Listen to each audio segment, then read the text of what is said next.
So, we're kids. I'm sure we see them at school, and I'm sure at some point in your life you were a weird kid yourself. And like, this is no hate towards anybody in this video. I'm just telling my experience, and I was a weird kid myself. Ain't that right, little me? What's wrong with you? We'll come back to you later, weirdo. Anyways, like I was saying, we're kids. My first experience with a weird kid was I was a kid myself. No duh. This took place like elementary school, probably like the 5th or 4th grade. We went to a trip to a museum, and I was partnered with this girl. I knew this girl since the beginning of the school year. We weren't friends, but we were buddy enough. We were sitting back together on our way back home from a field trip because we were partners. And for some reason, she started to turn towards me. I thought it was a bit strange, but didn't say anything. But then she started to get closer and closer until for some reason, she licked my face. I was so confused. I didn't move out of pure shock. Look at my shock on my face. And I was like, what the fuck?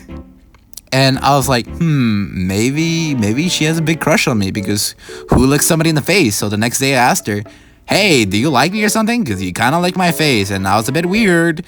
And she was like, what? What are you talking about? I didn't lick your face. Why would I ever lick your face? You're so weird. And I decided to never talk to her ever again. And then later on, she got me in trouble for cussing her out. But that's a different story. Also, mind you, the fact we were like 6 or 7. Okay, so I'm gonna talk about this weirdo over here. Yeah, I'm talking about myself. This one's gonna be a long story. Okay, yeah. So the story took place like in middle school, and I would probably say like the 6th grade. So very fresh.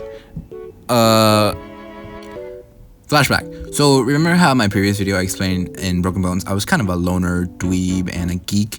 But hey, I had long hair, so that was pretty cool. I had stuff like Chainsaw Man, One Piece, Death Note, and like Demon Slayer to keep me company. Which I highly recommend, especially Chainsaw Man. I love Chainsaw Man. So like, yeah, I was into kind of into shonen, but what I was really into was really specific. Oh, not that specific. I was into that Dragon Ball stuff or Attack on Titan. Nuh-uh. What I was really into was romance, and by romance I mean Baka and Test, which I probably should have not been watching as a kid because it's very inappropriate. But hey, it got me to stuff like Love is War and like other romance. But anyway, this is a different topic for another day.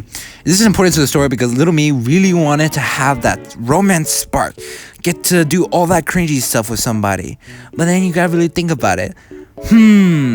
I'm too much of a coward to even make a friend, let alone talk to a girl, so how can I do that? Oh wait, that's right. Stalk my classmates and try to get them together like some matchmaking game. I want to have my own anime right in front of me to watch at any moment during the school days. And you're probably thinking, how can I possibly do that? And if you're thinking I can cause change-sensitive effects for certain people to talk to each other, then you get a gold star. And like 7 years worth of therapy, you freaking psycho. Why would you do that? But yeah, I wanted to be a puppet master and try to get these kids together. I don't know what is wrong with me.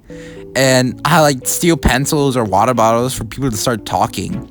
At the end, I don't even think any of this actually worked. Maybe a few people started talking and become friends, but I don't think I ever got someone to be couples. I was such a weird kid. Anyway, that's the end of that story forever. And to repay the sins from my younger self, I'm now gonna set him on fire. Wait, what? I really hope you guys enjoyed this video. This video took a while to animate, and I never animated before, so this is my first time animating. I changed my way, my style of doing it originally. If you guys really like it, please like and subscribe, and let me know if you want me to tell more of my crazy stories. But for now on, this is a see you later moment. Bye bye.